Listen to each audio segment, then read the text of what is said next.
नमस्कार, मी डी.टी. आंबेगावे, मुख्य संपादक सत्य पोलीस टाइम्स। सामान्य जनतेचा आवाज बुलंद करण्यासाठी सत्य पोलीस टाइम्स या चॅनेलला आत्ताच सबस्क्राइब करा।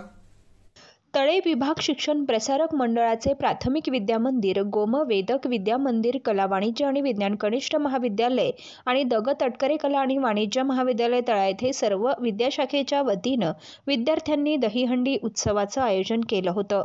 या दहीहंडी उत्सवात विद्यार्थ्यांनी उत्स्फूर्तपणे सहभाग घेऊन आपला आनंद साजरा केला। दहीहंडी गोविंदा आणि कृष्णांच्या गाण्यावर विद्यार्थ्यांनी गोविंदा रे गोपाळा म्हणत चांगलाच ठेका धरला होता। वरून राजानं हजेरी लावल्यानं विद्यार्थ्यांचा आनंद आणखी द्विगुणित झालेला पाहायला मिळाला। पारंपरिक पेहराव आणि वाद्यांच्या तालावर विद्यार्थ्यांनी ढाकूमाकूमच्या सुरात श्रीकृष्ण जन्माचा उत्सव साजरा केला। यामध्ये तळे विभाग शिक्षण प्रसारक मंडळाच्या सर्व विद्याशाखेच्या विद्यार्थ्यांनी सहभाग घेतला होता।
सामान्य जनतेचा बुलंद आवाज, सत्य पोलीस टाइम्स।